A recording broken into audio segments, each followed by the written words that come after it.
So ఎవరెన్ని కుట్రలు చేసినా ఎన్ని ప్రయత్నాలు చేసినా అంతిమంగా ధర్మం జయిస్తుందని సత్యమే నిలుస్తుందనేటువంటి విషయం ఇవాళ హైకోర్టు తీర్పుతో స్పష్టమైపోయింది. ముఖ్యంగా రేవంత్ రెడ్డి ప్రభుత్వం గత బీఆర్ఎస్ ప్రభుత్వం మీద బురద జల్లాలని, ఏదో ఒక రకంగా రాజకీయ లబ్ధి పొందాలని ఆ రోజు ఎన్నికల ముందు ప్రయత్నం చేసినారు. ఇప్పుడు కూడా గత 2 సంవత్సరాలుగా అదే ప్రయత్నం చేస్తూ వచ్చారు.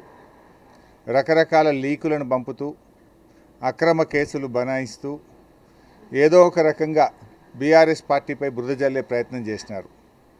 కానీ నేటి తీర్పుతో ప్రాథమిక హక్కులు, సహజ న్యాయ సూత్రాలను విస్మరిస్తూ ఘోష్ కమిషన్ ఇచ్చిన రిపోర్టు చెల్లదని, ఆ రిపోర్టు ఆధారంగా ఎలాంటి చర్యలు తీసుకోకూడదని రాష్ట్ర సర్వోన్నత న్యాయస్థానం ఇచ్చినటువంటి తీర్పు రేవంత్ రెడ్డి గారికి, కాంగ్రెస్ పార్టీకి చెంపపెట్టు.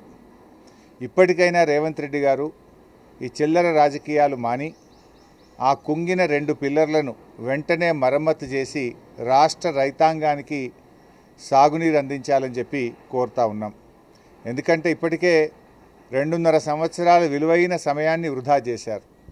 కాళేశ్వరం ప్రాజెక్టులో 100 కాంపోనెంట్లలో మేడిగడ్డ ఒక కాంపోనెంటు. ఆ మేడిగడ్డలో ఉండే పదుల సంఖ్యలో ఉండే పియర్స్లో 2 పియర్స్ మాత్రమే కుంగినాయి. దాన్ని మరమ్మతు చేయకుండా 1,00,000 కోట్లు కొట్టుకుపోయినాయని, కూలిపోయిందని, కూలేశ్వరమైందని పదే పదే మాట్లాడుతూ ఒక అబద్ధాన్ని 100 సార్లు చెప్తే నిజమవుతుంది అనేటువంటి విధంగా గోబల్స్ ప్రచారానికి కాంగ్రెస్ పార్టీ పాల్పడ్డది. సో ఇవాళ తీర్పు మేము స్వాగతిస్తూ ఉన్నాం. ఇప్పటికైనా రేవంత్ రెడ్డి గారు వెకిలి చర్యలు మాని, చిల్లర రాజకీయాలు మాని ఆ 2 పిల్లర్లను మరమ్మతు చేసి రాష్ట్ర ప్రయోజనాలు కాపాడాలని కోరుతా ఉన్నాం.